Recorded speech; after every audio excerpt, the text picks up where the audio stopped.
we're going to start thinking about algebra. Algebra is one of these mathematical concepts that people feel a lot of fear about. But I hope that by the end of the time of doing this maths, you will have less fear about algebra. So let's think. This, oh, get a different colour for my pen. You can see it. Okay.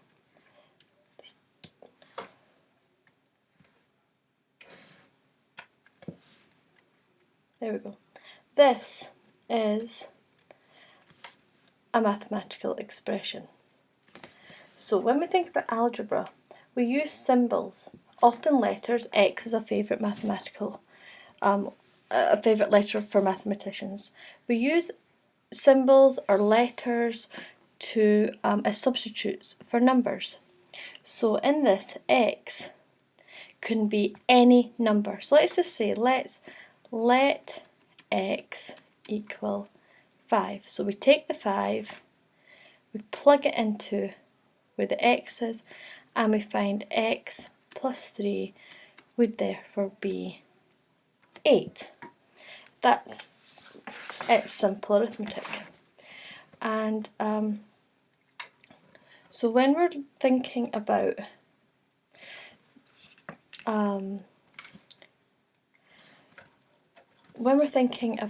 mathematical expressions, let's think of some more. Let's think of 3p plus 4q.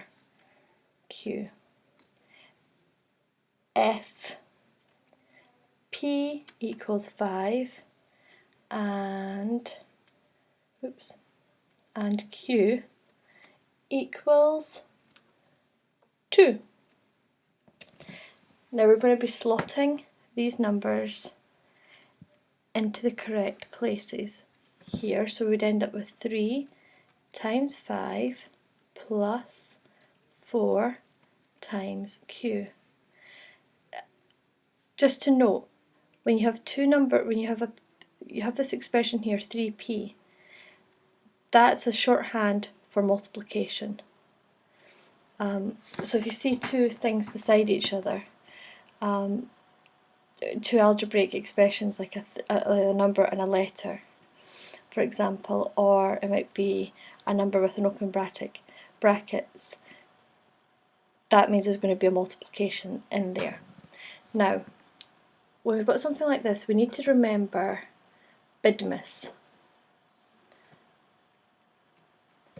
which is the order in which we do mathematical or operators. So brackets first, indices second, division third, fourth multiplication,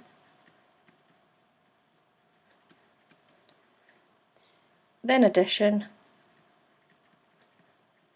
and finally subtraction.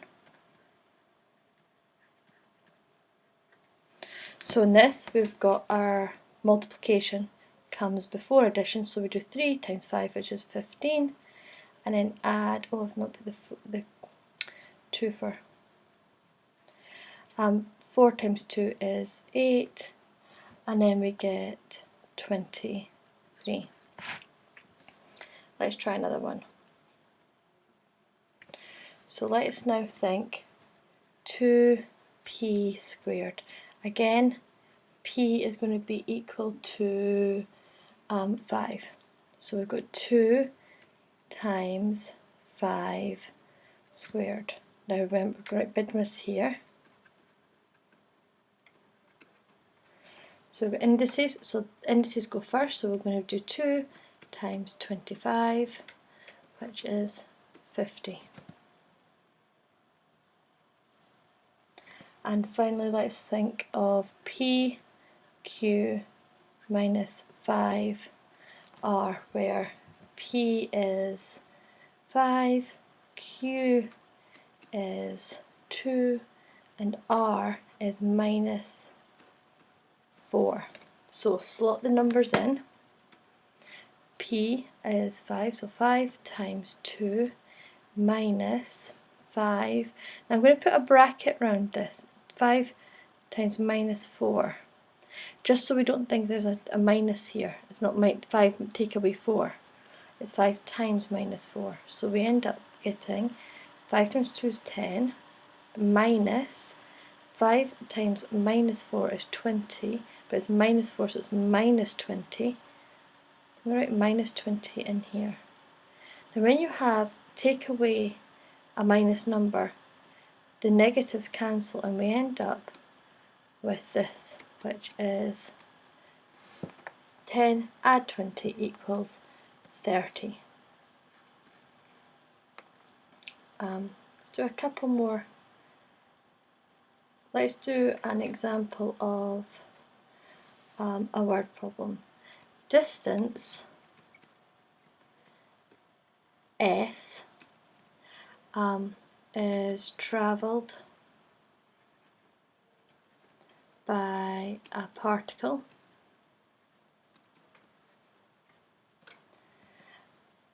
with formula,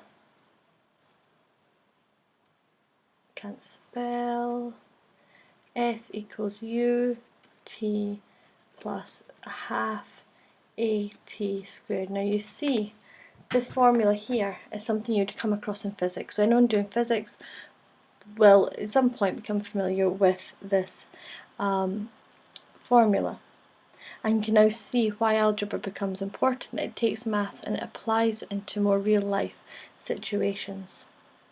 So F A, which would be the acceleration, is 9.8, and T, which would be time, is 3.5, and U, which would have been the initial speed, would be 2.4. What is the distance travelled?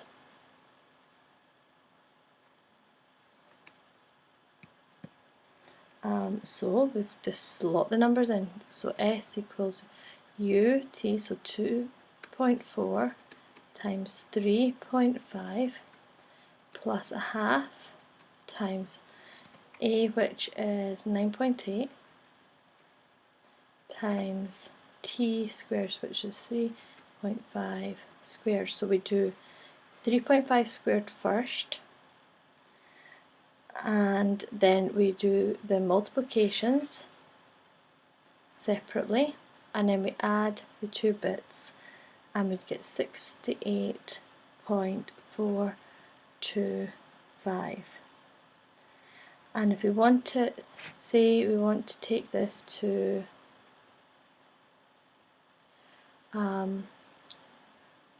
what is the distance to two significant figures. We line down here.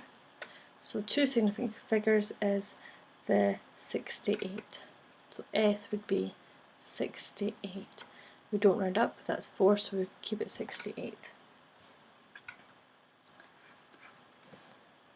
So that is a brief introduction into the world of algebra.